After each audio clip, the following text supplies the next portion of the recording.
Like, comment and subscribe. Number 5 anatomy of state लेखक मरी रूथबर्ड। Anatomy of state जो लिखी है मरी रथबर्ड ने। रूथबर्ड लिखते हैं कि राज्य कैसे स्वतंत्रता को नष्ट करता है, सभ्यता को नष्ट करता है और सभी जीवन, संपत्ति और सामाजिक कल्याण को खतरे में डालता है। राज्य कुछ भी उत्पादन नहीं करता बल्कि उत्पादन में लगे लोगों से संसाधन चुराता है। नंबर 4 डेट लेखक डेविड ग्रेबर। अर्थशास्त्र की हर पाठ्य पुस्तक एक ही बात कहती है, पैसे का आविष्कार कठिन और जटिल वस्तु विनिमय प्रणाली को बदलने के लिए किया गया था, प्राचीन लोगों को अपने माल को बाजार तक ले जाने से राहत देने के लिए। इतिहास के इस संस्करण के साथ समस्या यह है कि इसका समर्थन करने के लिए कोई सबूत नहीं है। यहाँ एंथ्रोपोलॉजिस्ट डेविड ग्रेबर पारंपरिक ज्ञान का आश्चर्यजनक उलटफेर प्रस्तुत करते हैं।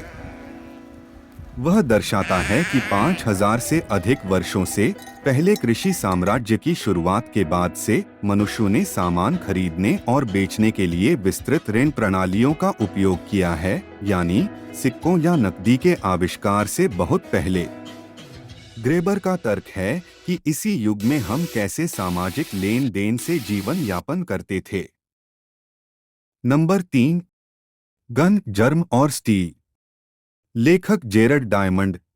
पुस्तक का तर्क है कि भौगोलिक कारण, न कि सांस्कृतिक, नस्लीय या आर्थिक कारक, सभ्यताओं के विकास को निर्धारित करते हैं।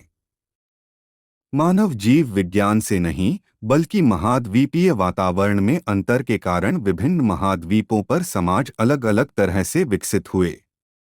शिकारी संग्रहकर्ता चरण से आगे बढ़े और फिर लेखन, प्रौद्योगिकी, सरकार और संगठित धर्म का विकास किया। साथ ही युद्ध के खतरनाक कीटाणुओं और शक्तिशाली हथियारों का भी विकास किया और प्राचीन संस्कृतियों को जीतने और नष्ट करने के लिए समुद्र और जमीन कार्य किया।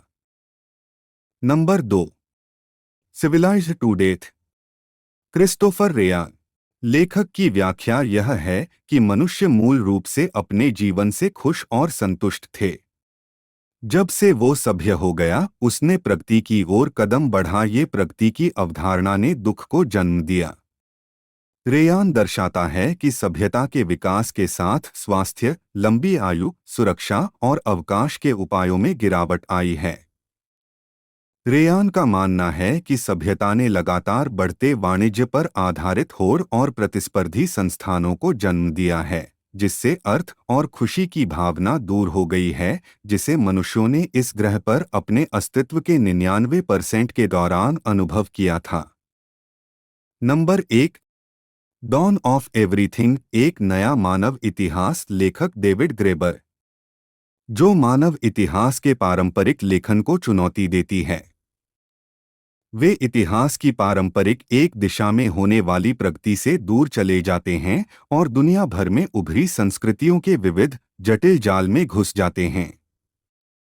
यह पुस्तक पद के अनुसार विकास की धारणाओं को स्पष्ट रूप से नष्ट कर देती है, उन पूर्वाग्रहों को उजागर करती है जिन्होंने लंबे समय से ऐतिहासिक विवरणों को आकार दिया है।